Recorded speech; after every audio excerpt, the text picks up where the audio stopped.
नमस्कार। अगर आपकी चंद्र राशि धनु है तो साल 2026 आपके लिए कैसा रहने वाला है? मतलब जन्म के समय चंद्रमा जिस राशि में था उसके हिसाब से आने वाला साल जीवन के अलग अलग हिस्सों पर क्या असर डाल सकता है। चलिए इस पूरे विश्लेषण में इसी को समझने की कोशिश करते हैं। तो 2026 का पूरा सार धनु राशि के लिए बस इस एक फॉर्मूले में छिपा है। मेहनत प्लस सही मौका प्लस सही फैसला। मतलब एफर्ट भी लगेगा, मौके भी मिलेंगे, लेकिन उन मौकों पर आप क्या डिसीजन लेते हैं, बस वही इस साल की कहानी लिखेगा। तो चलिए इसी को जरा और डिटेल में समझते हैं। हम इस पूरे साल को इन 5 खास हिस्सों में देखेंगे। साल का मूल मंत्र क्या है, करियर और पैसे के मामले कैसे रहेंगे, रिश्तों और परिवार में क्या कुछ होने वाला है, सेहत और पढ़ाई लिखाई कैसी रहेगी, और हाँ, आखिर में कुछ खास उपाय भी देखेंगे जिनसे सफलता पाने में मदद मिले। तो सबसे पहले ये समझना जरूरी है कि आखिर कौन से ग्रह हैं जो 2026 में आपकी जिंदगी की गाड़ी को चलाएंगे, क्योंकि यही तो इस साल की पूरी कहानी की नींव है। देखिए, इस साल 3 बड़े खिलाड़ी मैदान में हैं: गुरु, शनि और राहु केतु। गुरु ग्रह यानी बृहस्पति आपके लिए नए नए मौके और तरक्की लेकर आएंगे। वहीं शनिदेव कहेंगे कि भाई मेहनत करो और अनुशासन में रहो। और फिर आते हैं राहु केतु, जो अचानक से कुछ ऐसे बदलाव ला सकते हैं कि आप भी चौंक जाएं। तो आपकी कोशिशें कितनी कामयाब होंगी, ये सब इन तीनों के बीच तालमेल पर ही निर्भर करेगा। चलिए अब देखते हैं कि ग्रहों की ये सारी एनर्जी करियर और पैसों के मामले में कैसे काम करने वाली है, जो हम सबके लिए एक बहुत ही जरूरी पहलू होता है।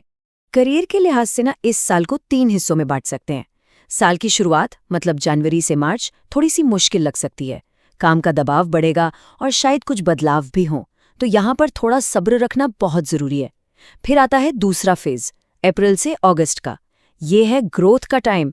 नई जिम्मेदारियां मिल सकती हैं, प्रमोशन के चांस बन सकते हैं। और फिर साल का अंत ये लेकर आएगा ठहराव और सम्मान। और एक मजेदार बात यह है कि कुछ खास फील्ड्स हैं जहां इस साल की एनर्जी जबरदस्त सपोर्ट कर सकती है। जो लोग एजुकेशन, लॉ, ट्रैवल, मीडिया या एडमिनिस्ट्रेशन से जुड़े हैं उन्हें बहुत ही बेहतरीन मौके मिल सकते हैं। अब आते हैं पैसों पर।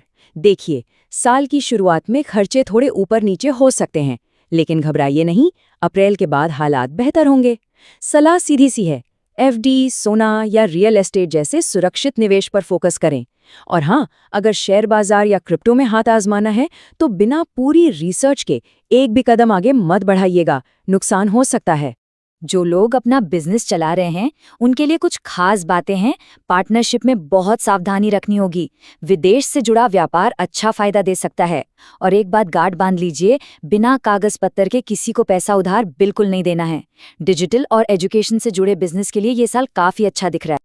चलिए अब काम धंधे से हटकर जरा पर्सनल लाइफ और घर परिवार की तरफ चलते हैं और देखते हैं कि 2026 यहाँ क्या संकेत दे रहा है।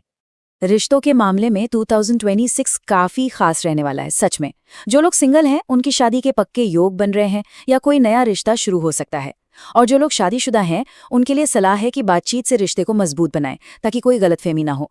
खासतौर पर जून और जुलाई के महीने तो बहुत ही रोमांटिक रहने वाले हैं। परिवार की बात करें तो जिम्मेदारियां थोड़ी बढ़ सकती हैं।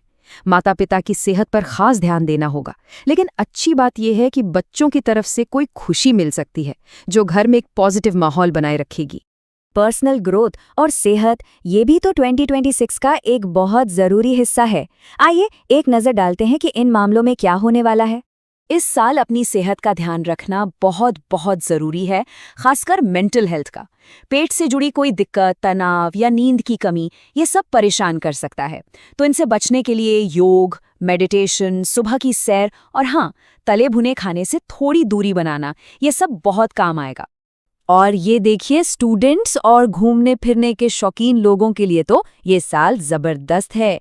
कॉम्पिटिटिव एग्जाम्स में सफलता मिलने के साथ साथ विदेश यात्रा के भी बहुत मजबूत योग बन रहे हैं, तो तैयारी शुरू कर दीजिए। और आखिर में चलिए कुछ ऐसे खास उपायों पर बात करते हैं जो इस साल को और भी बेहतर बनाने में आपकी मदद कर सकते हैं। यहाँ कुछ बहुत ही सरल उपाय बताए गए हैं जो आपको इस साल की पॉजिटिव एनर्जी से कनेक्ट करने में मदद करेंगे। जैसे हर गुरुवार को पीले कपड़े पहनना, केले के पेड़ की पूजा करना, एक खास मंत्र का जाप करना और पीली चीजों का दान। ये छोटे छोटे काम आपका फोकस बनाए रखने में बहुत हेल्प कर सकते हैं। और वो खास मंत्र है ओम ब्रिंग बृहस्पताये नमः। कहा जाता है कि इस मंत्र का 108 बार जाप करने से पॉजिटिव एनर्जी आकर्षित होती है और मन शांत रहता है। तो कुल मिलाकर सबसे जरूरी बात यह है कि 2026 कोई आराम करने वाला साल नहीं है, बल्कि ये सीखने, करियर में आगे बढ़ने और बड़े बड़े फैसले लेने का एक फाउंडेशनल ईयर है। इस साल आप जो भी निर्णय लेंगे वो आपके आने वाले कल की नींव रखेंगे। तो आखिर में सवाल बस इतना सा है, क्या धैर्य और अनुशासन के दम पर 2026 को नई ऊंचाइयों का साल बनाया जा सकता है? देखिए, ग्रहों ने तो रास्ता दिखा दिया है, पर उस पर चलना तो आपके ही हाथ में है।